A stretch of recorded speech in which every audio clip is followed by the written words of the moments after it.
ਵਾਹਿਗੁਰੂ ਜੀ ਕਾ ਖਾਲਸਾ ਵਾਹਿਗੁਰੂ ਜੀ ਕੀ ਫਤਿਹ। ਮੈਂ ਤੁਹਾਡੀ ਹੋਸਟ ਪ੍ਰੀਤ ਕੌਰ ਨਿਊਜ਼ ਟੀਵੀ 84 ਦੇ ਨਾਲ। ਜਿਸ ਤਰ੍ਹਾਂ ਤੁਸੀਂ ਸਾਰੇ ਜਾਣਦੇ ਹੀ ਹੋ ਕਿ ਜੂਨ 1984 ਦੇ ਪਹਿਲੇ ਹਫ਼ਤੇ ਭਾਰਤੀ ਫੌਜ ਨੇ ਸ਼੍ਰੀ ਅਕਾਲ ਤਖਤ ਸਾਹਿਬ ਅਤੇ 37 ਹੋ ਇਤਿਹਾਸਿਕ ਗੁਰਦੁਆਰਿਆਂ ਤੇ ਟੈਂਕਾਂ ਤੋਪਾਂ ਨਾਲ ਹਮਲਾ ਕਰਕੇ ਹਜ਼ਾਰਾਂ ਸਿੰਘ ਸਿੰਘਣੀਆਂ, ਬਜ਼ੁਰਗਾਂ ਅਤੇ ਮਾਸੂਮ ਬੱਚੇ ਬੱਚੀਆਂ ਨੂੰ ਮੌਤ ਦੇ ਘਾਟ ਉਤਾਰ ਦਿੱਤਾ ਸੀ। ਸਿੱਖਾਂ ਦਾ ਇਹ ਕਤਲੇਆਮ ਲਗਭਗ ਪੂਰਾ ਹਫ਼ਤਾ ਜਾਰੀ ਰਿਹਾ। याद रहे 3 जून 1984 ਨੂੰ ਪੰਜਵੇਂ ਪਾਤਸ਼ਾਹ श्री गुरु अर्जन साहिब जी ਦਾ ਸ਼ਹੀਦੀ ਪੁਰਬ ਸੀ। ਇਸ ਲਈ ਸਿੱਖ ਸੰਗਤਾਂ ਬਹੁਤ ਵੱਡੀ ਗਿਣਤੀ ਦੇ ਵਿੱਚ ਇਹਨਾਂ ਗੁਰਦੁਆਰਿਆਂ ਦੇ ਵਿੱਚ ਮੌਜੂਦ ਸਨ। ਇਸ ਵਾਰ 6 ਜੂਨ ਨੂੰ 1984 ਦੇ ਘੱਲੂਘਾਰੇ ਦੀ ਦੁਖਦ ਯਾਦ ਦੁਨੀਆ ਭਰ ਵਿੱਚ ਬੜੇ ਰੋਹ ਨਾਲ ਮਨਾਈ ਗਈ। ਥਾਂ ਤੇ ਰੋਸ ਵਿਖਾਵੇ ਹੋਏ, ਕਾਨਫਰੰਸਿਸ ਹੋਏ, ਕੈਂਡਲਲਾਈਟ ਵਿਜੂਅਲਸ ਹੋਏ ਅਤੇ ਸ਼ਹੀਦੀ ਸਮਾਗਮ ਹੋਏ। ਇੰਨਾ ਜੋਸ਼ ਤੇ ਰੋਹ ਪਹਿਲਾਂ ਕਦੀ ਵੇਖਣ ਵਿੱਚ ਨਹੀਂ ਮਿਲਿਆ। ਇਸ ਦਿਨ ਸ਼੍ਰੀ ਅਕਾਲ ਤਖਤ ਸਾਹਿਬ ਤੇ ਵੀ ਵੱਡਾ ਵਿਸ਼ਾਲ ਇਕੱਠ ਹੋਇਆ, ਜਿਸ ਵਿੱਚ ਸਿੱਖ ਨੌਜਵਾਨ ਵੱਡੀ ਗਿਣਤੀ ਵਿੱਚ ਸ਼ਾਮਿਲ ਹੋਏ। ਪਰ ਅਫਸੋਸ ਕਿ 6 ਜੂਨ ਨੂੰ ਸ਼੍ਰੀ ਅਕਾਲ ਤਖਤ ਸਾਹਿਬ ਦੇ ਹੋਏ ਸ਼ਹੀਦੀ ਸਮਾਗਮ ਵਿੱਚ ਸ਼੍ਰੋਮਣੀ ਕਮੇਟੀ ਦੀ ਟਾਸਕ ਫੋਰਸ ਦੇ ਮਾੜੇ ਵਤੀਰੇ ਕਾਰਨ ਹਿੰਸਕ ਘਟਨਾਵਾਂ ਵਾਪਰੀਆਂ, ਜਿਸ ਨਾਲ ਸਿੱਖ ਕੌਮ ਦੀ ਦੁਨੀਆ ਭਰ ਵਿੱਚ ਬਦਨਾਮੀ ਹੋਈ। ਭਾਰਤੀ ਏਜੰਸੀਆਂ ਆਪਣੀ ਇਸ ਸਾਜ਼ਿਸ਼ ਵਿੱਚ ਕਾਮਯਾਬ ਰਹੀਆਂ ਕਿ 30 ਸਾਲ ਬਾਅਦ ਸਿੱਖਾਂ ਵਿੱਚ ਅੱਜ ਵੀ ਖਾਲਿਸਤਾਨੀ ਮੰਗ ਨੂੰ ਉਹਨਾਂ ਨੇ ਸਾਈਡ ਟਰੈਕ ਕਰਕੇ ਸਿੱਖਾਂ ਦਾ ਹਿੰਸਕ ਇਮੇਜ ਉਭਾਰਿਆ। ਪਿਛਲੇ ਦਿਨੀ ਇਹ ਵੀ ਖਬਰਾਂ ਆਈਆਂ ਸਨ ਕਿ ਸ਼੍ਰੋਮਣੀ ਕਮੇਟੀ ਦੇ ਪ੍ਰਧਾਨ ਅਵਤਾਰ ਸਿੰਘ ਮੱਕੜ ਨੇ ਇਹ ਕਿਹਾ ਹੈ ਕਿ ਭਵਿੱਖ ਵਿੱਚ 6 ਜੂਨ ਨੂੰ ਸ਼੍ਰੀ ਹਰਿਮੰਦਰ ਸਾਹਿਬ ਦੀ ਪਰਿਕਰਮਾ ਵਿੱਚ 3 ਫੁੱਟੀ ਕਿਰਪਾਨ ਤੇ ਪਾਬੰਦੀ ਲਗਾਈ ਜਾਵੇਗੀ। ਇਸ ਬਿਆਨ ਤੋਂ ਬਾਅਦ ਸਿੱਖ ਸੰਗਤਾਂ ਵਿੱਚ ਭਾਰੀ ਰੋਸ ਫੈਲਿਆ। ਹੁਣ ਸ਼੍ਰੋਮਣੀ ਕਮੇਟੀ ਦੇ ਬੁਲਾਰੇ ਨੇ ਇਹ ਕਿਹਾ ਹੈ ਕਿ 3 ਫੁੱਟੀ ਕਿਰਪਾਨ ਤੇ ਪਾਬੰਦੀ ਨਹੀਂ ਲੱਗੇਗੀ, ਪਰ ਕਿਰਪਾਨ ਨੂੰ ਬਾਹਰ ਨਹੀਂ ਕੱਢਣ ਦਿੱਤਾ ਜਾਵੇਗਾ। ਇਹ ਡਰਾਮੇਬਾਜ਼ੀ ਸ਼੍ਰੋਮਣੀ ਕਮੇਟੀ RSS ਤੇ ਦਿੱਲੀ ਸਰਕਾਰ ਨੂੰ ਖੁਸ਼ ਕਰਨ ਲਈ ਕਰ ਰਹੀ ਹੈ। ਵਿਊਅਰਸ, ਅੱਜ ਅਸੀਂ ਜੂਨ 84 ਦੇ ਘੱਲੂਘਾਰੇ, 6 ਜੂਨ ਦੀਆਂ ਘਟਨਾਵਾਂ ਅਤੇ ਇਹ ਤਾਜ਼ਾ ਮੱਕੜਬਾਜ਼ੀਆਂ ਸੰਬੰਧੀ ਵਿਸ਼ੇਸ਼ ਗੱਲਬਾਤ ਕਰਨ ਜਾ ਰਹੇ ਹਾਂ ਸਰਦਾਰ ਪ੍ਰਭ ਸ਼ਰਨਦੀਪ ਸਿੰਘ ਜੀ ਨਾਲ, ਜਿਹੜੇ ਕਿ ਆਕਸਫੋਰਡ ਯੂਨੀਵਰਸਿਟੀ ਇੰਗਲੈਂਡ ਦੇ ਵਿੱਚ PhD ਕਰ ਰਹੇ ਨੇ ਤੇ ਹੁਣ ਸਾਡੇ ਨਾਲ ਲਾਈਨ ਤੇ ਵੀ ਜੁੜ ਚੁੱਕੇ ਨੇ। ਜੀ ਵੀਰ ਜੀ, ਵਾਹਿਗੁਰੂ ਜੀ ਕਾ ਖਾਲਸਾ ਵਾਹਿਗੁਰੂ ਜੀ ਕੀ ਫਤਿਹ। ਵਾਹਿਗੁਰੂ ਜੀ ਕਾ ਖਾਲਸਾ ਵਾਹਿਗੁਰੂ ਜੀ ਕੀ ਫਤਿਹ। ਭੈਣ ਜੀ ਜੀ ਵੀਰ ਜੀ, ਅਸੀਂ ਤੁਹਾਡਾ ਇੱਕ ਵਾਰ ਫਿਰ ਤੋਂ TV 84 ਦੇ ਦਰਸ਼ਕਾਂ ਦੇ ਰੂਬਰੂ ਹੋਣ ਤੇ ਬਹੁਤ ਨਿੱਘਾ ਸਵਾਗਤ ਕਰਦੇ ਹਾਂ। ਵੀਰ ਜੀ, ਅੱਜ ਅਸੀਂ ਬਾਕੀ ਗੱਲਾਂ ਕਰਨ ਤੋਂ ਬਾਅਦ ਸਭ ਤੋਂ ਪਹਿਲਾਂ ਅਸੀਂ ਤੁਹਾਡੇ ਵਿਚਾਰ ਜਾਣਨਾ ਚਾਹਾਂਗੇ। ਜਿਸ ਤਰ੍ਹਾਂ ਜੂਨ 1984 ਨੂੰ ਗੁਰੂ ਅਰਜਨ ਸਾਹਿਬ ਜੀ ਦੇ ਸ਼ਹੀਦੀ ਦਿਨ ਭਾਰਤੀ ਫੌਜ ਨੇ ਹਰਿਮੰਦਰ ਸਾਹਿਬ ਤੇ ਜਿਹੜਾ ਅਨਫੋਰਗਿਵੇਬਲ ਅਟੈਕ ਕੀਤਾ ਹੈ, ਜਿਸ ਨੂੰ ਅਸੀਂ ਕਦੇ ਵੀ ਨਹੀਂ ਭੁੱਲ ਸਕਦੇ, ਜਿਸ ਦਾ ਉਹਨਾਂ ਨੇ ਨਾਮ ਬਲੂ ਸਟਾਰ ਆਪਰੇਸ਼ਨ ਦਿੱਤਾ ਸੀ। ਇਸ ਬਾਰੇ ਤੁਸੀਂ ਕੀ ਕਹਿਣਾ ਚਾਹੋਗੇ?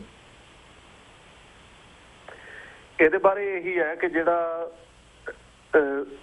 ਸਿੱਖਾਂ ਦਾ ਧਰਮ ਸਥਾਨ ਜਿਹਦੇ ਉੱਤੇ ਭਾਰਤੀ ਹਕੂਮਤ ਵੱਲੋਂ ਹਮਲਾ ਕੀਤਾ ਗਿਆ ਜੀ, ਉਹ ਧਰਮ ਸਥਾਨ ਦਾ ਸਰੂਪ ਕੀ ਹੈ ਤੇ ਉਹ ਧਰਮ ਸਥਾਨ ਦਾ ਰੁਤਬਾ ਕੀ ਹੈ, ਪਹਿਲਾਂ ਉਹਨੂੰ ਸਮਝੇ ਜਾਣ ਦੀ ਲੋੜ ਹੈ। ਹਾਂਜੀ, ਸਿੱਖਾਂ ਦਾ ਜਿਹੜਾ ਧਰਮ ਸਥਾਨ ਸ੍ਰੀ ਦਰਬਾਰ ਸਾਹਿਬ ਅੰਮ੍ਰਿਤਸਰ ਹੈ, ਉਹਨੂੰ ਰਿਲੀਜਨ ਦੀ ਕਿਸੇ ਕਨਵੈਨਸ਼ਨਲ ਡੈਫੀਨੇਸ਼ਨ ਦੇ ਵਿੱਚ ਫਿੱਟ ਨਹੀਂ ਕੀਤਾ ਜਾ ਸਕਦਾ ਜੀ। ਉਹ ਵੀ ਕਦੇ ਵੀ ਜਿਹੜਾ ਇੱਕ ਜਨਰਲ ਆਈਡੀਆ ਸਾਰੇ ਧਰਮਾਂ ਬਾਰੇ ਨਹੀਂ ਬਣਾਇਆ ਜਾ ਸਕਦਾ। ਹਾਂਜੀ, ਹਰ ਧਰਮ ਦੀ ਆਪਣੀ ਡੈਫੀਨੇਸ਼ਨ ਹੈ, ਹਰ ਧਰਮ ਦੀ ਵੱਖਰੀ ਧਾਰਮਿਕਤਾ ਹੈ, ਹਰ ਧਰਮ ਦਾ ਜ਼ਿੰਦਗੀ ਦਾ ਵਿਜ਼ਨ ਵੱਖਰਾ ਹੈ ਜੀ। ਸੋ ਜਿਹੜਾ ਸਿੱਖੀ ਦਾ ਧਰਮ ਹੈ, ਉਹਦੇ 'ਚ ਇੱਕ ਰੂਹਾਨੀ ਪੱਖ ਵੀ ਹੈ, ਪਾਠ ਕਰਨਾ ਵੀ ਹੈ, ਸੇਵਾ ਕਰਨਾ ਵੀ ਹੈ, ਪਰ ਉਹ ਅਸਲ 'ਚ ਪੂਰੀ ਦੀ ਪੂਰੀ ਜਿਹੜੀ ਮਨੁੱਖੀ ਜ਼ਿੰਦਗੀ ਆ, ਹਾਂਜੀ, ਉਹਦਾ ਇੱਕ ਪਹਿਲਾਂ ਦੇ ਮੁਕਾਬਲੇ ਬਿਲਕੁਲ ਵੱਖਰਾ ਤੇ ਨਵਾਂ ਦ੍ਰਿਸ਼ਟੀਕੋਣ ਪੇਸ਼ ਕਰਦਾ ਜੀ। ਉਹ ਨਵਾਂ ਦ੍ਰਿਸ਼ਟੀਕੋਣ ਜਿਹੜੇ ਸੱਤਾ ਦੇ ਪਹਿਲੇ ਸਥਾਪਿਤ ਕੇਂਦਰ ਆ, ਭਾਵੇਂ ਉਹ ਸਿਆਸੀ ਕੇਂਦਰ ਹੋਣ ਸੱਤਾ ਦੇ, ਭਾਵੇਂ ਉਹ ਧਾਰਮਿਕ ਕੇਂਦਰ ਹੋਣ, ਹਾਂਜੀ, ਉਹ ਸਾਰੇ ਕੇਂਦਰਾਂ ਨੂੰ ਚੁਣੌਤੀ ਦਿੰਦਾ ਜੀ। ਸੋ ਸਿੱਖੀ ਹਰ ਕਿਸਮ ਦੇ ਧਰਮ ਜਾਂ ਰਾਜ ਸੱਤਾ ਦੇ ਨਾਂ ਤੇ ਹੋਣ ਵਾਲੇ ਜ਼ੁਲਮ ਦੇ ਖਿਲਾਫ ਖੁੱਲੇ ਤੌਰ ਤੇ ਖੜ ਕੇ ਜੀ ਇੱਕ ਨਵੀਆਂ ਮਨੁੱਖੀ ਕਦਰਾਂ ਕੀਮਤਾਂ ਵਾਲਾ ਜਿਹੜਾ ਨਵਾਂ ਜਹਾਨ ਹੈ, ਉਹ ਗੁਰੂ ਸਾਹਿਬ ਨੇ ਸਿਰਜਿਆ। ਹਾਂਜੀ, ਇੱਥੇ ਮੈਂ ਸਪਸ਼ਟ ਕਰ ਦਿਆਂ ਕਿ ਸਿਰਫ ਨਵੇਂ ਜਹਾਨ ਦਾ ਗੁਰਬਾਣੀ ਦੇ ਵਿੱਚ ਵਿਜ਼ਨ ਨਹੀਂ ਦਿੱਤਾ ਜੀ, ਉਹ ਨਵੇਂ ਜਹਾਨ ਦੀ ਬਕਾਇਦਾ ਸਿਰਜਣਾ ਕੀਤੀ। ਹਾਂਜੀ, ਗੁਰੂ ਸਾਹਿਬਾਨ ਨੇ ਸ਼ਹਿਰ ਵਸਾਏ ਜੀ, ਉਹਨਾਂ ਸ਼ਹਿਰਾਂ ਦੇ ਵਿੱਚ ਜਿਹੜੀ ਨਵੀਂ ਤਰਜ਼ ਦੀ ਜ਼ਿੰਦਗੀ ਆ, ਉਹ ਸਥਾਪਿਤ ਕੀਤੀ। ਹਾਂਜੀ। ਗੁਰੂ ਸਾਹਿਬਾਨ ਨੇ ਨਵੀਆਂ ਸੰਸਥਾਵਾਂ ਖੜੀਆਂ ਕੀਤੀਆਂ ਜੀ। ਉਹ ਸੰਸਥਾਵਾਂ ਦੇ ਵਿੱਚ ਜਿਹੜੀਆਂ ਨਵੀਆਂ ਕਨਵੈਨਸ਼ਨਸ ਆਈਆਂ, ਜਿਵੇਂ ਮਿਸਾਲਾਂ ਬਹੁਤ ਦਿੱਤੀਆਂ ਜਾ ਸਕਦੀਆਂ ਜੀ, ਪਰ ਇੱਕ ਖਾਸ ਮਿਸਾਲ ਹੈ ਜਿਹੜੀ ਉਹ ਇਹ ਹੈ ਕਿ ਜਦੋਂ ਤੀਜੇ ਪਾਤਸ਼ਾਹ ਨੇ ਮੰਜੀਆਂ ਬਣਾਈਆਂ, ਹਾਂਜੀ, ਮੰਜੀ ਇੱਕ ਐਡਮਿਨਿਸਟ੍ਰੇਟਿਵ ਪੋਜੀਸ਼ਨ ਸੀ। ਜਿਹੜੀਆਂ ਮੰਜੀਆਂ ਸੀ ਉਹ ਸਿੱਖੀ ਦੇ ਡਿਪਲੋਮੈਟਿਕ ਸੈਂਟਰ ਸੀ, ਜਿਹੜੇ ਵੱਖੋ ਵੱਖਰੇ ਇਲਾਕਿਆਂ 'ਚ ਸਿੱਖੀ ਦੀ ਨੁਮਾਇੰਦਗੀ ਕਰਨ ਵਾਲੇ ਕੇਂਦਰ ਸੀ। ਹਾਂਜੀ। ਉਹ ਮੰਜੀਆਂ ਦੀਆਂ ਕਈ ਥਾਂ ਤੇ ਮੁਖੀ ਬੀਬੀਆਂ ਨੂੰ ਬਣਾਇਆ ਗਿਆ ਜੀ। ਇਹ ਇੱਕ ਐਡਮਿਨਿਸਟ੍ਰੇਟਿਵ ਰਿਸਪੌਂਸਿਬਿਲਿਟੀ ਹੈ। ਸੋ ਕਨਸੈਪਚੁਅਲੀ ਇਹ ਕਹਿਣਾ ਕਿ ਬੀਬੀਆਂ ਬਰਾਬਰ ਹੁੰਦੀਆਂ ਜਾਂ ਨਹੀਂ ਹੁੰਦੀਆਂ ਇਹ ਕਾਫੀ ਨਹੀਂ। ਹਾਂਜੀ। ਜਿਹੜਾ ਉਹਨਾਂ ਨੂੰ ਘਰ ਚੋਂ ਬਾਹਰ ਕੱਢਣਾ ਤੇ ਉਹਨਾਂ ਨੂੰ ਪ੍ਰਸ਼ਾਸਨਿਕ ਜਿਹੜੀਆਂ ਜ਼ਿੰਮੇਵਾਰੀਆਂ ਸੌਂਪਣੀਆਂ, ਐਕਚੁਅਲੀ ਉਹ ਉਹਨਾਂ ਦੀ ਜਿਹੜੀ ਜ਼ਿੰਦਗੀ ਦੇ ਵਿੱਚ ਅਸਲ ਨਵੀਂ ਥਾਂ ਉਹ ਨਿਸ਼ਚਿਤ ਹੁੰਦੀ ਹੈ। ਹਾਂਜੀ। ਇਸੇ ਤਰ੍ਹਾਂ ਜ਼ਾਤ ਪਾਤ ਦੀ ਇੰਸਟੀਟਿਊਸ਼ਨ ਖਤਮ ਕੀਤੀ ਤੇ ਲੰਗਰ ਦੇ ਨਾਲ ਉਹਨੂੰ ਪੱਕਿਆਂ ਸਥਾਪਿਤ ਕੀਤਾ। ਜੀ। ਨਵੇਂ ਐਜੂਕੇਸ਼ਨ ਦੇ ਪੈਟਰਨ, ਨਵੀਂ ਲੈਂਗੁਏਜ, ਸਕ੍ਰਿਪਟ ਨਵੀਂ ਤਿਆਰ ਕੀਤੀ। ਗੁਰਮੁਖੀ ਸਕ੍ਰਿਪਟ ਗੁਰੂ ਨਾਨਕ ਸਾਹਿਬ ਦੇ ਨਾਲ ਤਿਆਰ ਹੁੰਦੀ ਹੈ, ਦੂਜੇ ਪਾਤਸ਼ਾਹ ਉਹਨੂੰ ਫਾਈਨਲਾਈਜ਼ ਕਰਦੇ ਆ। ਜੀ। ਸੋ ਸਕ੍ਰਿਪਟ ਨਵੀਂ, ਲੈਂਗੁਏਜ ਨਵੀਂ, ਸੰਸਕ੍ਰਿਤ ਦੀ ਥਾਂ ਤੇ ਡਿਸਕੋਰਸ ਨਵਾਂ, ਸੰਸਥਾਵਾਂ ਨਵੀਆਂ, ਧਰਮ ਨਵਾਂ। ਸੋ ਜਿਹੜਾ ਸਿੱਖੀ ਇਹ ਚੈਲੰਜ ਕਰ ਰਹੇ ਆ ਗੁਰੂ ਸਾਹਿਬ, ਜਿਹੜੇ ਇਹ ਧਰਤੀ ਦੇ ਮਾਲਕ ਆ, ਇਹ 4 ਦਿਨਾਂ ਲਈ ਹੈ। ਇਹ ਭੂਪਤ ਸਭ ਦਿਵਸ ਚਾਰ ਕੇ ਝੂਠੇ ਕਰਤ ਤਵਾਜਾ, ਗੁਰਬਾਣੀ ਵਿੱਚ ਕਹਿੰਦਾ ਕੋ ਹਰ ਸਮਾਨ ਨਹੀਂ ਰਾਜਾ। ਹਾਂਜੀ। ਇਹ ਭੂਪਤ ਸਭ ਦਿਵਸ ਚਾਰ ਕੇ ਝੂਠੇ ਕਰਤ ਤਵਾਜਾ, ਵੀ ਰੱਬ ਵਰਗਾ ਕੋਈ ਰਾਜਾ ਨਹੀਂ। ਜੀ। ਰੱਬ ਦੀ ਸੱਤਾ, ਜਿਹੜੀ ਰੱਬ ਦੀ ਸੱਤਾ ਹੈ ਉਹ ਐਕਚੁਅਲੀ ਰਾਜ ਸੱਤਾ ਦੇ ਮੁਕਾਬਲੇ ਜਿਹੜੀ ਸਿੱਖਾਂ ਦੀ ਸੋਵਰੇਨਟੀ ਤੇ ਸਿੱਖੀ ਦੀ ਸੋਵਰੇਨਟੀ ਹੈ, ਹਾਂਜੀ, ਉਹ ਗੁਰੂ ਸਾਹਿਬ ਨੇ ਐਸਟੈਬਲਿਸ਼ ਕੀਤੀ। ਸ੍ਰੀ ਦਰਬਾਰ ਸਾਹਿਬ ਅੰਮ੍ਰਿਤਸਰ ਸਿੱਖੀ ਦੀ ਉਹ ਸੋਵਰੇਨਟੀ ਦਾ ਮੁੱਖ ਕੇਂਦਰ ਹੈ। ਹਾਂਜੀ। ਸ੍ਰੀ ਅਕਾਲ ਤਖਤ ਸਾਹਿਬ ਜਿਹੜੀ ਸਿੱਖਾਂ ਦੀ ਪੋਲੀਟੀਕਲ ਸੋਵਰੇਨਟੀ ਦੀ ਸਿੱਧੀ ਨੁਮਾਇੰਦਗੀ ਕਰਦੇ ਆ। ਜੀ। ਸੋ ਜੂਨ 84 ਤੋਂ ਪਹਿਲਾਂ ਹੋਇਆ ਕਿ ਸੰਤ ਜਰਨੈਲ ਸਿੰਘ ਜੀ ਭਿੰਡਰਾਂਵਾਲਿਆਂ ਦੀ ਅਗਵਾਈ ਦੇ ਵਿੱਚ, ਹਾਂਜੀ, ਸਿੱਖਾਂ ਨੇ ਜਿਹੜੀ ਉਹ ਸੋਵਰੇਨਟੀ ਆ ਸਿੱਖੀ ਦੀ, ਉਹਨੂੰ ਅਸਰਟ ਕੀਤਾ ਬੜੀ ਚੜ੍ਹਦੀ ਕਲਾ ਨਾਲ। ਹਾਂਜੀ। ਉਸ ਤੋਂ ਪਹਿਲਾਂ ਜਿਹੜੀ ਅਕਾਲੀ ਪੋਲਿਟਿਕਸ ਹੈ, ਅਕਾਲੀ ਪੋਲਿਟਿਕਸ ਸਹਿਜੇ ਸਹਿਜੇ ਡਿਕਲਾਈਨ ਵੱਲ ਨੂੰ ਜਾ ਰਹੀ ਸੀ ਤੇ ਉਹ ਜਿਹੜੀ ਉਹ ਸੋਵਰੇਨਟੀ ਦੀ ਰੂਹ ਹੈ, ਪ੍ਰਭੂ ਸੱਤਾ ਸਿੱਖੀ ਦੀ ਤੇ ਖਾਲਸੇ ਦੀ, ਉਹਨੂੰ ਕੰਪਰੋਮਾਈਜ਼ ਕਰ ਰਹੇ ਸੀ। ਜੀ। ਸੋ ਜਿਹੜਾ ਸੰਤਾਂ ਨੇ ਜਿਹੜੀ ਉਹ ਸਪਿਰਿਟ ਰਿਵਾਈਵ ਕੀਤੀ, ਹਾਂਜੀ, ਉਹ ਬ੍ਰਾਹਮਣਵਾਦੀ ਜਿਹੜਾ ਹਿੰਦੁਸਤਾਨ ਦਾ ਨਿਜ਼ਾਮ ਹੈ ਉਹਦੇ ਲਈ ਸਿੱਧੀ ਚੁਣੌਤੀ ਸੀ। ਜੀ। ਸੋ ਉਹਨਾਂ ਦਾ ਅਪਸੈਟ ਹੋਣਾ, ਜੇ ਸਿੱਖੀ ਦੀ ਚੜ੍ਹਦੀ ਕਲਾ ਬਹਾਲ ਹੁੰਦੀ ਹੈ, ਹਾਂਜੀ, ਸਿੱਖ ਆਪਣੀ ਸੋਵਰੇਨਟੀ ਦਾ ਦਾਅਵਾ ਅੱਗੇ ਹੋ ਕੇ ਕਰਦੇ ਆ, ਜੀ, ਤੇ ਉਹਦੇ ਨਾਲ ਜਿਹੜਾ ਬ੍ਰਾਹਮਣੀ ਨਿਜ਼ਾਮ ਦੀਆਂ ਬੁਨਿਆਦਾਂ ਆਪਣੇ ਆਪ ਉਹਨਾਂ ਨੂੰ ਚੁਣੌਤੀ ਦਿੱਤੀ ਜਾਂਦੀ ਹੈ। ਹਾਂਜੀ। ਇਸ ਚੁਣੌਤੀ ਤੋਂ ਉਹ ਘਬਰਾ ਰਹੇ ਆ, ਉਹਨਾਂ ਨੂੰ ਆਪਣਾ ਭਵਿੱਖ ਦਿਸ ਰਿਹਾ। ਜੀ। ਲੱਖਾਂ ਨਹੀਂ ਕਰੋੜਾਂ ਲੋਕ ਉਹਨਾਂ ਨੇ ਆਪਣੇ ਭਰਮ ਜਾਲਾਂ 'ਚ ਫਸਾ ਕੇ ਹਜ਼ਾਰਾਂ ਸਾਲਾਂ ਤੋਂ ਉਹ ਉਹਨਾਂ ਦਾ ਅਣਮਨੁੱਖੀ ਤਰੀਕੇ ਨਾਲ ਸ਼ੋਸ਼ਣ ਕਰਦੇ ਆ ਰਹੇ ਆ। ਜੀ। ਇਸ ਤਰ੍ਹਾਂ ਦੇ ਸ਼ੋਸ਼ਣ ਵਾਲੇ ਸਮਾਜ ਨੂੰ, ਇਸ ਤਰ੍ਹਾਂ ਦੇ ਸ਼ੋਸ਼ਣ ਕਰਨ ਵਾਲੇ ਅਣਮਨੁੱਖੀ ਧਰਮ ਨੂੰ, ਹਾਂਜੀ, ਕਰਮਕਾਂਡੀ ਧਰਮ ਨੂੰ ਜਿਹੜੀ ਚੁਣੌਤੀ ਸਿੱਖੀ ਨੇ ਦਿੱਤੀ ਹੈ, ਸੰਤ ਭਿੰਡਰਾਂ ਵਾਲੇ ਉਸ ਚੁਣੌਤੀ ਦੇ ਮੁੱਖ ਅਲੰਬਰਦਾਰ ਬਣ ਕੇ, ਮੁੱਖ ਨੁਮਾਇੰਦੇ ਬਣ ਕੇ ਸਾਹਮਣੇ ਆਏ। ਜੀ। ਤੇ ਭਾਰਤੀ ਹਕੂਮਤ ਨੇ ਹਮਲਾ ਕੀਤਾ ਸਿੱਖਾਂ ਨੂੰ ਇਹ ਸੁਨੇਹਾ ਦੇਣ ਲਈ ਕਿ ਸੋਵਰੇਨਟੀ ਹੁਣ ਤੁਹਾਡੇ ਕੋਲ ਨਹੀਂ, ਸਾਡੇ ਕੋਲ ਆ, ਤਾਕਤ ਦਾ ਕੇਂਦਰ ਤੁਸੀਂ ਨਹੀਂ, ਅਸੀਂ ਆ। ਹਾਂਜੀ। ਦੂਜਾ, ਜਿਹੜੀ ਚੜ੍ਹਦੀ ਕਲਾ ਨਾਲ ਸਿੱਖ ਉਹ ਆਪਣੀ ਪ੍ਰਭੂ ਸੱਤਾ ਦਾ ਦਾਅਵਾ ਕਰ ਰਹੇ ਆ, ਆਪਣੀ ਪ੍ਰਭੂ ਸੱਤਾ ਸੰਪੰਨ ਹਸਤੀ ਦਾ ਦਾਅਵਾ ਕਰ ਰਹੇ ਆ, ਜੀ, ਉਹਨੂੰ ਮਲੀਆ ਮੇਟ ਕਰਨ ਲਈ, ਸਿੱਖ ਕੌਮ ਨੂੰ ਵੱਡੇ ਤੋਂ ਵੱਡਾ ਅਪਮਾਨ ਦੇਣ ਲਈ, ਹਾਂਜੀ, ਉਹਨੂੰ ਵੱਡੀ ਤੋਂ ਵੱਡੀ ਮਾਰ ਮਾਰਨ ਲਈ, ਤਾਂ ਕਿ ਵੱਡੇ ਤੋਂ ਵੱਡਾ ਕਤਲੇਆਮ ਹੋਵੇ। ਸਪੈਸੀਫਿਕਲੀ ਜਿਹੜਾ ਪੰਜਵੇਂ ਪਾਤਸ਼ਾਹ ਦਾ ਸ਼ਹੀਦੀ ਦਿਹਾੜਾ ਉਹਨਾਂ ਵੱਲੋਂ ਚੁਣਿਆ ਗਿਆ ਜੀ। ਤੇ ਉਹਦੇ 'ਚ ਕਾਮਯਾਬ ਤਾਂ ਨਹੀਂ ਹੋਏ। ਇੰਦਰਾ ਗਾਂਧੀ ਨੇ ਆਪਣੀ ਕੀਤੀ ਦਾ ਮੁੱਲ ਪਾਇਆ ਜੀ। ਕਦੇ ਵੀ ਜਿਹੜੇ ਇਸ ਤਰ੍ਹਾਂ ਦੇ ਨਾ ਕੋਈ ਅਬਦਾਲੀ ਕਾਮਯਾਬ ਹੋਇਆ ਨਾ ਕੋਈ ਹੋਰ ਹੋਇਆ। ਹਾਂਜੀ। ਪਰ ਮਨਸੂਬੇ ਉਹਨਾਂ ਦੇ ਇਹ ਸੀ ਕਿ ਸਿੱਖਾਂ ਦੀ ਪੱਤ ਰੋਲਣੀ। ਹਾਂਜੀ। ਤੇ ਜਿਹੜੀ ਆਪਣੀ ਸੱਤਾ ਦਾ ਜ਼ੋਰ ਹੈ ਉਹਨੂੰ ਸਥਾਪਿਤ ਕਰਨਾ। ਹਾਂਜੀ। ਇਹਦੇ ਲਈ ਦਰਬਾਰ ਸਾਹਿਬ ਤੇ ਹਮਲਾ ਕੀਤਾ ਗਿਆ। ਜੀ ਜੀ। ਤੇ ਵੀਰ ਜੀ ਆਪਾਂ ਹੁਣ ਜੂਨ 84 ਦੀ ਗੱਲ ਤਾਂ ਕੀਤੀ, ਪਰ ਜਿਸ ਤਰ੍ਹਾਂ ਕਾਫੀ ਸਾਰੇ ਜਿਹੜੇ ਸਾਡੇ ਵਿਊਅਰਸ ਨੇ, ਅਸੀਂ ਜਾਂ ਸਾਡੀ ਸ਼ਖਸੀਅਤ ਨਾਲ ਅਸੀਂ ਗੱਲਬਾਤ ਕਰਦੇ ਹਾਂ, ਅਸੀਂ ਉਹਨਾਂ ਕੋਲ ਹਮੇਸ਼ਾ ਪੁੱਛਦੇ ਕਿ ਸੰਤ ਜਰਨੈਲ ਸਿੰਘ ਖਾਲਸਾ ਜੀ ਭਿੰਡਰਾਂਵਾਲਿਆਂ ਦੀ ਸ਼ਖਸੀਅਤ ਬਾਰੇ ਉਹ ਕੀ ਕਹਿਣਾ ਚਾਹੋਗੇ। ਪਰ ਜਦੋਂ ਅਸੀਂ ਫੇਸਬੁੱਕ ਆਪਣੇ ਮੈਸੇਜ ਦੇਖਦੇ ਹਾਂ ਜਾਂ ਫਿਰ YouTube ਤੇ ਮੈਸੇਜ ਦੇਖਦੇ ਹਾਂ, ਕਾਫੀ ਦੇਰ ਸੋ ਮੈਨੀ ਨੈਗੇਟਿਵ ਪੀਪਲ ਆਊਟ ਦੇਅਰ ਜਿਹੜੇ ਉਹਨਾਂ ਦੀ ਸ਼ਖਸੀਅਤ ਬਾਰੇ ਗਲਤ ਬੋਲਦੇ ਨੇ। ਈਵਨ ਸਾਡੇ ਸਿੱਖ ਭਰਾ ਵੀ ਜਿਹੜੇ ਉਹਨਾਂ ਦੀ ਸ਼ਖਸੀਅਤ ਬਾਰੇ ਉਹਨਾਂ ਦਾ ਭੁਲੇਖਾ ਵਾ। ਤੁਸੀਂ ਬੀਇੰਗ ਤੁਸੀਂ ਇੰਨੇ ਵੱਡੇ ਵਿਦਵਾਨ ਹੋ, ਤੁਸੀਂ PhD ਕਰ ਰਹੇ ਹੋ ਆਕਸਫੋਰਡ ਯੂਨੀਵਰਸਿਟੀ, ਤੁਸੀਂ ਸੰਤ ਜਰਨੈਲ ਸਿੰਘ ਭਿੰਡਰਾਂਵਾਲੇ ਦੀ ਸ਼ਖਸੀਅਤ ਦਾ ਮੁਲਾਂਕਣ ਕਿਸ ਤਰ੍ਹਾਂ ਕਰੋਗੇ? ਔਰ ਸੰਤਾਂ ਦੀ ਸ਼ਖਸੀਅਤ ਨੂੰ ਸਮਝਣਾ ਪਿਛਲੀ ਸਦੀ ਦੀ ਈਵਨ ਅੱਜ ਦੀ ਜਿਹੜੀ ਸਿੱਖ ਸਿਆਸਤ ਹੈ ਜੀ ਉਹਨੂੰ ਠੀਕ ਤਰ੍ਹਾਂ ਸਮਝਣ ਲਈ ਬਹੁਤ ਜ਼ਰੂਰੀ ਹੈ। ਹਾਂਜੀ। ਜਿਹੜਾ ਸੰਤਾਂ ਦੇ ਨਾਲ ਵਰਤਾਰਾ ਸਾਹਮਣੇ ਆਇਆ ਉਹ ਸਿੱਖ ਇਤਿਹਾਸ ਦਾ ਬਹੁਤ ਅਹਿਮ ਵਰਤਾਰਾ ਹੈ ਤੇ ਉਹਦੇ ਸੰਤਾਂ ਦੀ ਸ਼ਖਸੀਅਤ ਦਾ ਜਿਹੜਾ ਦੀ ਭੂਮਿਕਾ ਉਹ ਕੇਂਦਰੀ ਹੈ, ਬਿਨਾਂ ਸ਼ੱਕ। ਇਹਦੇ 'ਚ ਕੋਈ ਸ਼ੱਕ ਨਹੀਂ ਜੀ। ਹੁਣ ਸੰਤਾਂ ਦੀ ਸ਼ਖਸੀਅਤ ਦੀ ਵਿਲੱਖਣਤਾ ਕੀ ਹੈ? ਜਿਹੜੀਆਂ ਰਾਜ ਸੱਤਾਵਾਂ ਹੈ ਆਧੁਨਿਕ ਜ਼ਮਾਨੇ ਦੇ ਵਿੱਚ, ਉਹ ਜਿਹੜੀ ਮਨੁੱਖ ਦਾ ਅੰਤਰਮਨ ਹੈ, ਉਹਦੀ ਅੰਤਰਮੁਖਤਾ ਹੈ, ਜਿਹਨੂੰ ਅੰਗਰੇਜ਼ੀ 'ਚ ਕਹਿੰਦੇ ਆ ਹਿਊਮਨ ਸਬਜੈਕਟਿਵਿਟੀ ਜੀ, ਉਹਦੀ ਫਾਰਮੇਸ਼ਨ ਦੇ ਪ੍ਰੋਸੈਸਿਸ ਸਾਰੇ ਕੰਟਰੋਲ ਕਰਦੀਆਂ। ਹਾਂਜੀ। ਜਿਵੇਂ ਬੰਦੇ ਦੀਆਂ ਇੱਛਾਵਾਂ ਕੀ ਹੈ ਜੀ, ਸਟੇਟ ਇਹਨੂੰ ਕੰਟਰੋਲ ਕਰਦੀ ਹੈ। ਹਾਂਜੀ। ਬੰਦੇ ਨੇ ਪਸੰਦ ਕੀ ਕਰਨਾ ਹੈ, ਪਹਿਨਣਾ ਕੀ ਹੈ, ਖਰੀਦਣਾ ਕੀ ਹੈ, ਉਹਦੇ ਟੇਸਟ ਕਿਹੋ ਜਿਹੇ ਹੋਣ, ਜ਼ਿੰਦਗੀ 'ਚ ਉਹਦੀਆਂ ਪ੍ਰੈਫਰੈਂਸਿਸ ਕੀ ਹੋਣ, ਜਿਹੜੀਆਂ ਬੇਸਿਕ ਹਿਊਮਨ ਡਿਜ਼ਾਇਰਸ ਆ ਜੀ, ਉਹਨਾਂ ਕੋਲੇ ਉਹਨਾਂ ਨੂੰ ਕੰਟਰੋਲ ਕਰਨ ਦਾ, ਉਹਨਾਂ ਨੂੰ ਦਿਸ਼ਾ ਦੇਣ ਦਾ ਸਟੇਟ ਕੋਲੇ ਅੱਜ ਮੈਕੈਨਿਜ਼ਮ ਹੈ। ਹਾਂਜੀ।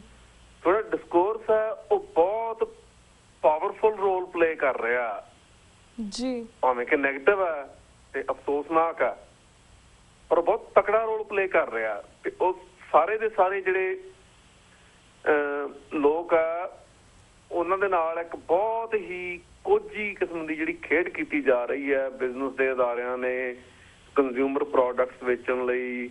ਜਿਸ ਤਰ੍ਹਾਂ ਦੀਆਂ ਕਦਰਾਂ ਕੀਮਤਾਂ ਉਸਾਰਨੀਆਂ, ਜਿਸ ਤਰ੍ਹਾਂ ਦੇ ਮਨੁੱਖ ਪੈਦਾ ਕਰਨੇ ਆ ਸ਼ੈਲੋ ਕਿਸਮ ਦੇ, ਉਹ ਪੈਦਾ ਕਰਦੇ ਆ ਜੀ। ਜੇ ਪੋਲੀਟੀਕਲ ਸੈਂਸ ਦੇ ਵਿੱਚ ਗੱਲ ਕਰਨੀ ਹੋਵੇ ਤੇ ਪੋਲੀਟੀਕਲੀ ਜਿਹੜੇ ਸਿਸਟਮ ਨੂੰ ਇੰਡੋਰਸ ਕਰਨ ਵਾਲੇ ਡੋਮੈਸਟੀਕੇਟਡ ਬੇਅਣਖ ਭ੍ਰਿਸ਼ਟ ਕਿਸਮ ਦੇ ਜਿਹੜੇ ਆਗੂਆਂ ਦੀਆਂ ਜਮਾਤਾਂ ਜੀ, ਉਹਨਾਂ ਨੂੰ ਪ੍ਰਮੋਟ ਕਰਨ ਦਾ ਮੈਕੈਨਿਜ਼ਮ ਸਟੇਟ ਕੋਲੇ ਬਹੁਤ ਤਕੜਾ ਜੀ।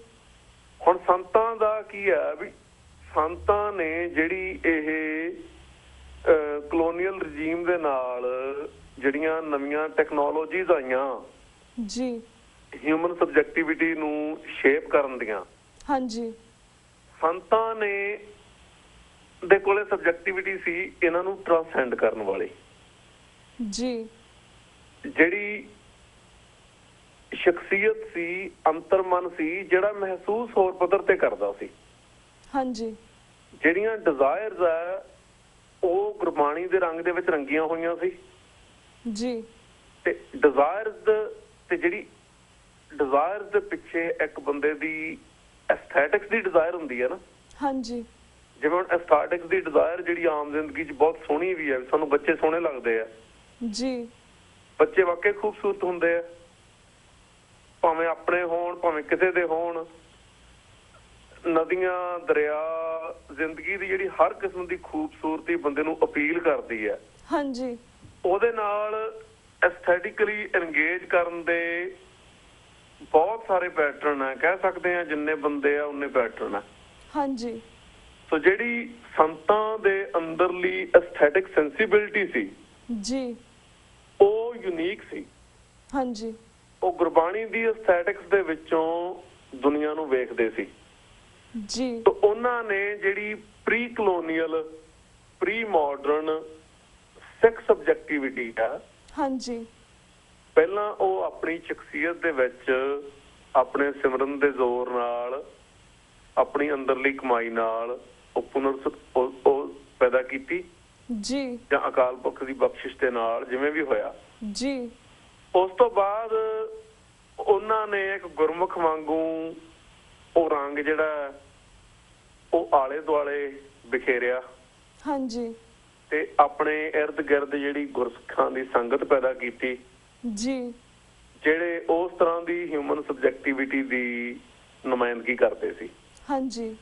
ਸੋ ਇੱਕ ਕਲਚਰਲ ਸਪੇਸ, ਜਿਹੜੀ ਐਗਜ਼ਿਸਟਿੰਗ ਕਲਚਰਲ ਸਪੇਸ ਆ ਮਾਡਰਨ ਇੰਡੀਅਨ ਨੇਸ਼ਨ ਸਟੇਟ ਦੀ, ਜੀ, ਉਹਦੇ ਵਿਦਨ ਤੇ ਉਹਦੇ ਪੈਰਲਲ, ਹਾਂਜੀ, ਇੱਕ ਯੂਨੀਕ ਕਿਸਮ ਦੀ ਨਵੀਂ ਜਿਹੜੀ ਸਿੱਖ ਕਲਚਰਲ ਸਪੇਸ ਆ ਉਹ ਸੰਤਾਂ ਨੇ ਕੰਸਟਰਕਟ ਕੀਤੀ।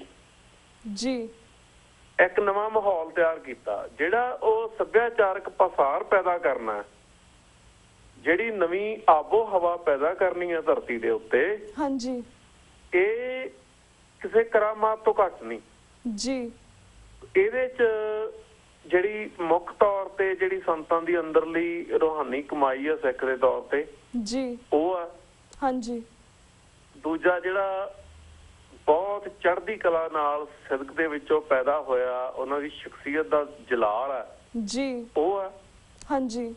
ਤੀਜਾ ਹਿੱਸਾ ਜਿਹਨੂੰ ਲੋਕ ਛੇਤੀ ਛੇਤੀ ਐਕਨੋਲਜ ਨਹੀਂ ਕਰਦੇ, ਉਹ ਹੈ ਟਾਈਪ ਆਫ ਸਕਾਲਰਸ਼ਿਪ।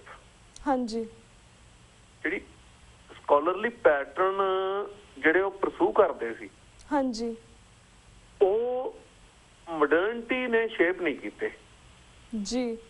ਉਹ ਮਾਡਰਨਿਟੀ ਦੇ ਚੈਨਲ ਦੇ ਵਿੱਚੋਂ ਦੀ ਹੋ ਕੇ ਨਹੀਂ ਆਏ। ਜਿਹੜਾ ਡਿਸਕੋਰਸ ਅਕਾਲੀ ਦਲ ਕੋਲੇ ਆ, ਸਿੰਘ ਸਭਾ ਦੇ ਰਾਹੀਂ ਆਇਆ, ਹਾਂਜੀ, ਉਹ ਮਾਡਰਨਿਟੀ ਦਾ ਸ਼ੇਪ ਕੀਤਾ ਹੋਇਆ ਡਿਸਕੋਰਸ ਆ। ਰਿਲੀਜਨ ਨੂੰ, ਨੇਸ਼ਨ ਨੂੰ, ਕਲਚਰ ਨੂੰ, ਕੌਮਾਂ ਨੂੰ, ਪੋਲੀਟਿਕਸ ਨੂੰ ਡਿਫਾਈਨ ਕਰਨ ਵਾਲਾ। ਜੀ। ਜਿਹੜਾ ਡਿਸਕੋਰਸ ਸੰਤਾਂ ਕੋਲੇ ਸੀ, ਹਾਂਜੀ, ਉਹ ਜਿਹੜੀ ਕਲੋਨੀਅਲ ਮਾਡਰਨਿਟੀ ਜਿਹੜੀ ਇੰਡੀਆ ਨੇ ਇਨਹੈਰਿਟ ਕੀਤੀ ਆ 1947 ਦੇ ਵਿੱਚ, ਉਹ ਕਲੋਨੀਅਲ ਮਾਡਰਨਿਟੀ ਦੇ ਵਿੱਚੋਂ ਦੀ ਹੋ ਕੇ ਨਹੀਂ ਸੀ ਆਇਆ। ਤੇ ਉਹ ਜਿਹੜੀ ਕਲੋਨੀਅਲ ਮਾਡਰਨਿਟੀ ਦੇ ਨੇਸ਼ਨ ਸਟੇਟ ਦਾ ਜਿਹੜਾ ਲੌਜਿਕ ਹੈ, ਸੈਕੂਲਰ ਨੇਸ਼ਨ ਸਟੇਟ ਦਾ, ਜੀ, ਉਹ ਉਸ ਕਲਚਰਲ ਲੌਜਿਕ ਨੂੰ ਮਾਨਤਾ ਨਹੀਂ ਦਿੰਦੇ। ਹਾਂਜੀ, ਉਸ ਕਲਚਰਲ ਲੌਜਿਕ ਦੀ ਜਿਹੜੀ ਉਹਦਾ ਪਖੰਡ ਆ, ਜੀ, ਉਹਦਾ ਅੰਦਰਲਾ ਹੀਜ ਪਿਆਜ ਆ, ਹਾਂਜੀ, ਸਗੋਂ ਉਹਨੂੰ ਐਕਸਪੋਜ਼ ਕਰਦੇ ਆ ਤੇ ਉਹਨੂੰ ਮੂਲੋਂ ਮੁੱਢੋਂ ਚੁਣੌਤੀ ਦਿੰਦੇ ਆ। ਤੇ ਜੀ, ਬਿਲਕੁਲ ਜਿਹੜਾ ਪੈਰਲਲ ਵਿਜ਼ਨ ਆ ਆਪਣਾ, ਉਹਨੂੰ ਅਸਰਟ ਕਰ ਰਹੇ ਆ। ਹਾਂਜੀ, ਸੋ ਜਿਹੜਾ ਇੰਨੀ ਜ਼ਮਾਨੇ ਤੋਂ ਬਿਲਕੁਲ ਵੱਖਰੀ ਇਸ ਤਰ੍ਹਾਂ ਦੀ ਸੈਂਸੀਬਿਲਿਟੀ ਇੱਕ ਇੰਡੀਵਿਜੂਅਲ ਦੇ ਵਿੱਚ ਪੈਦਾ ਹੋਣੀ, ਜੀ, ਇਹ ਕਰਾਮਾਤ ਵਰਗੀ ਗੱਲ ਆ। ਜੀ, ਸੰਤਾਂ ਨੇ ਬਹੁਤ ਹੀ ਯੂਨੀਕ ਜਿਹੜੀ ਕੈਪੇਬਿਲਿਟੀ ਵਿਖਾਈ, ਹਾਂਜੀ, ਜਿਹੜੀ ਦੁਨੀਆ ਦੇ ਮਾਹੌਲ ਤੋਂ ਬੇਲਾਗ ਰਹਿਣ ਦੀ, ਜੀ, ਉਹ ਤੋਂ ਉੱਪਰ ਉੱਠ ਕੇ ਆਪਣੇ ਤੌਰ ਤੇ ਜ਼ਿੰਦਗੀ ਨਾਲ ਐਂਗੇਜ ਕਰਨ ਦੀ। ਜਿਵੇਂ ਹੁਣ ਇਹ ਕਹੋ ਵੀ ਜਿਵੇਂ ਅਕਾਲੀ ਦੁਨੀਆ ਨੂੰ ਵੇਖ ਰਹੇ ਆ, ਹਾਂਜੀ, ਅਕਾਲੀਆਂ ਕੋਲੇ ਜਿਹੜੀ ਇੰਡੀਅਨ ਨੇਸ਼ਨ ਸਟੇਟ ਤੇ ਉਹਦੇ ਪਿੱਛੇ ਕੰਮ ਕਰਦਾ ਸੈਕੂਲਰ ਮਾਡਰਨਿਸਟ ਡਿਸਕੋਰਸ ਆ, ਹਾਂਜੀ, ਉਹਦੀਆਂ ਦਿੱਤੀਆਂ ਹੋਈਆਂ ਐਨਕਾਂ, ਉਹਨਾਂ ਦੇ ਰਾਹੀਂ ਉਹ ਸਾਰਾ ਕੁਝ ਵੇਖ ਰਹੇ ਆ। ਜੀ। ਸੰਤ ਭਿੰਡਰਾਂ ਵਾਲੇ ਕਿਸੇ ਦੀ ਐਨਕ ਰਾਹੀਂ ਦੁਨੀਆ ਨੂੰ ਨਹੀਂ ਵੇਖ ਰਹੇ ਸੀ, ਜੀ, ਉਹ ਨੰਗੀ ਅੱਖ ਨਾਲ ਵੇਖ ਰਹੇ ਸੀ। ਹਾਂਜੀ, ਤੇ ਨੰਗੀ ਅੱਖ ਨਾਲ ਵੇਖਣਾ ਬਹੁਤ ਵੱਡੀ ਗੱਲ ਆ।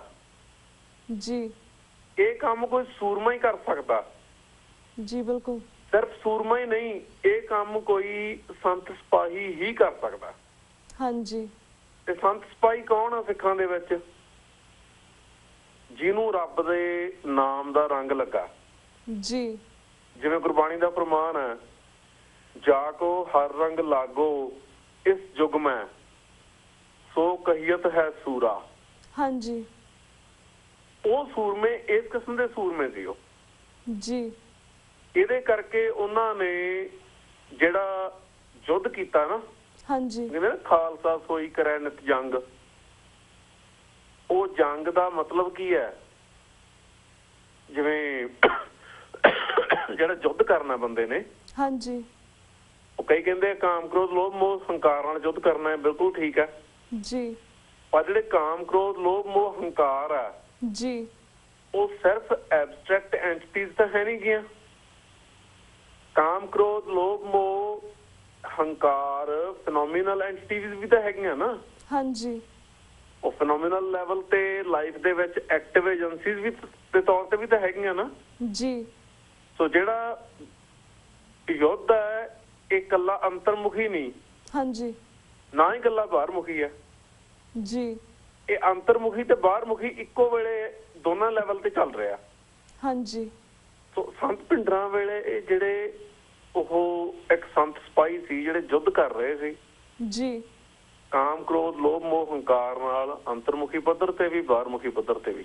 ਹਾਂਜੀ, ਜਿਹੜੀਆਂ ਫੋਰਸਿਸ ਬੰਦੇ ਨੂੰ ਅੰਦਰੋਂ ਬਹੁਤ ਬੌਦਰ ਕਰਦੀਆਂ ਉਹ ਵੀ ਉਹਨਾਂ ਨੇ ਜਿੱਤੀਆਂ ਹੋਈਆਂ ਸੀ ਜੀ। ਤੇ ਜਿਹੜੀ ਧਰਤੀ ਦੀਆਂ ਜਿਹੜੀਆਂ ਨੁਮਾਇੰਦਗੀਆਂ, ਜਿਹੜੇ ਕਾਮ ਕ੍ਰੋਧ ਲੋਭ ਮੋਹ ਹੰਕਾਰ ਦੀ ਇੰਦਰਾ ਗਾਂਧੀ ਦਾ ਨਿਜ਼ਾਮ ਨੁਮਾਇੰਦਗੀ ਕਰ ਰਿਹਾ, ਹਾਂਜੀ, ਉਹ ਵੀ ਸੰਤਾਂ ਨੂੰ ਡੋਮੈਸਟੀਕੇਟ ਨਹੀਂ ਕਰ ਸਕਿਆ, ਅਕਾਲੀਆਂ ਨੂੰ ਡੋਮੈਸਟੀਕੇਟ ਕਰ ਲਿਆ ਜੀ। ਸੋ ਉਹ ਜਿਹੜੀ ਜਦੋਂ ਇੱਕ ਬੰਦਾ ਜਿਹੜਾ ਐਕਚੁਅਲੀ ਡੋਮੈਸਟੀਕੇਟ ਨਹੀਂ ਹੋਇਆ ਜੀ, ਉਹ ਆਉਂਦਾ ਹੈ, ਹਾਂਜੀ, ਉਹ ਖੜਾ ਹੁੰਦਾ ਹੈ ਹਾਂਜੀ, ਤੇ ਉਹ ਬੋਲਦਾ ਹੈ, ਜੀ, ਜਿਹੜੇ ਉਹਦੇ ਬੋਲਾਂ ਦੀ ਸਾਊਂਡ ਹੈ, ਲਿਟਰਲੀ ਸਾਊਂਡ, ਹਾਂਜੀ, ਤੇ ਜਿਹੜੇ ਉਹਦੇ ਬੋਲਾਂ ਦੇ ਅਰਥ ਹੈ, ਜੀ, ਉਹ ਦੋਨੋਂ ਇੱਕ ਖਾਸ ਕਿਸਮ ਦੀ ਜਿਹੜੀ ਆਥੈਂਟਿਸਿਟੀ ਹੈ ਉਹਨੂੰ ਰਿਪਰੈਜ਼ੈਂਟ ਕਰਦੇ ਆ। ਹਾਂਜੀ, ਉਹ ਆਥੈਂਟਿਸਿਟੀ ਫੇਕ ਨਹੀਂ ਕੀਤੀ ਜਾ ਸਕਦੀ ਜੀ, ਉਹਦਾ ਡਰਾਮਾ ਨਹੀਂ ਕੀਤਾ ਜਾ ਸਕਦਾ। ਸੰਤਾਂ ਤੋਂ ਬਾਹਰ ਬੜੇ ਆਗੂਆਂ ਨੇ ਗਰਮ ਭਾਸ਼ਣ ਦੇ ਕੇ ਸੰਤਾਂ ਵਾਲਾ ਪ੍ਰਭਾਵ ਬਣਾਉਣ ਦੀ ਕੋਸ਼ਿਸ਼ ਕੀਤੀ ਹੈ, ਗੱਲ ਬਣੀ ਨਹੀਂ। ਹਾਂਜੀ, ਕਿਉਂਕਿ ਗੱਲ ਗਰਮ ਗੱਲ ਕਰਨ ਦੀ ਨਹੀਂ, ਜੀ, ਗੱਲ ਤਾਂ ਜਿਹੜੀ ਬੰਦੇ ਦੇ ਅੰਦਰਲੇ ਮਨ ਦੀ ਆਥੈਂਟਿਸਿਟੀ ਉਹਦੇ ਸ਼ਬਦਾਂ ਦੇ ਰਾਹੀਂ, ਹਾਂਜੀ, ਉਹਦੀ ਆਵਾਜ਼ ਦੇ ਰਾਹੀਂ ਸਾਹਮਣੇ ਆ ਰਹੀ ਹੈ, ਜੀ, ਗੱਲ ਤਾਂ ਉਸ ਆਥੈਂਟਿਸਿਟੀ ਦੀ ਹੈ। ਸੋ ਉਹ ਆਥੈਂਟਿਸਿਟੀ ਕੌਮ ਨੂੰ, ਸੁਣਨ ਵਾਲਿਆਂ ਨੂੰ ਕਿਸੇ ਵੱਡੇ ਪੱਧਰ ਤੇ ਪ੍ਰੇਰਿਤ ਕਰਦੀ ਹੈ। ਹਾਂਜੀ, ਸੋ ਪ੍ਰੇਰਨਾ ਜਿਹੜੀ ਸੰਤਾਂ ਨੇ ਪੈਦਾ ਕੀਤੀ ਉਹ ਬਹੁਤ ਵੱਡੀ ਤੇ ਆਥੈਂਟਿਕ ਸੀ। ਜੀ, ਜਿਸ ਲੋਕਾਂ ਦੇ ਮਨ ਦੇ ਜਿਸ ਹਿੱਸੇ ਨੂੰ ਉਹਨਾਂ ਦੇ ਬੋਲਾਂ ਨੇ, ਉਹਨਾਂ ਦੀ ਆਵਾਜ਼ ਨੇ ਛੋਇਆ, ਹਾਂਜੀ, ਸਿੱਖ ਉਸ ਤਰ੍ਹਾਂ ਦੀ ਚੀਜ਼ ਦੀ, ਉਸ ਤਰ੍ਹਾਂ ਦੇ ਅਨੁਭਵ ਦੀ ਉਡੀਕ ਕਰ ਰਹੇ ਸੀ। ਜੀ। ਇਹਦੇ ਮੁਕਾਬਲੇ ਜਿਹੜਾ ਅਕਾਲੀ ਪੋਲਿਟਿਕਸ ਆ ਉਹ ਇੱਕ ਬਹੁਤ ਹੀ ਨਿਰਜਿੰਦ ਜੀ, ਤੇ ਥਕਾ ਦੇਣ ਵਾਲਾ ਪ੍ਰੋਸੈਸ ਸੀ। ਹਾਂਜੀ, ਸੋ ਇਹ ਸੰਤਾਂ ਦੀ ਯੂਨੀਕਨੈਸ ਹੈ, ਜੀ, ਇਹਦੇ ਨਾਲ ਜਿਹੜਾ ਸਾਰੇ ਦਾ ਸਾਰਾ ਜਿਹੜਾ ਪੰਜਾਬ ਦਾ ਜਿਹੜਾ ਕਲਚਰਲ ਸਪੇਸ ਟਰਾਂਸਫਾਰਮ ਹੋਈ ਆ, ਪੋਲੀਟੀਕਲ ਸਪੇਸ ਟਰਾਂਸਫਾਰਮ ਹੋਈ ਆ, ਤੇ ਬਹੁਤ ਵੱਡੀ ਜਿਹੜੀ ਮੂਵਮੈਂਟ ਆ ਹਾਂਜੀ, ਇਤਿਹਾਸਕ, ਉਹ ਇਨੀਸ਼ੀਏਟ ਹੋਈ ਹੈ। ਜੀ।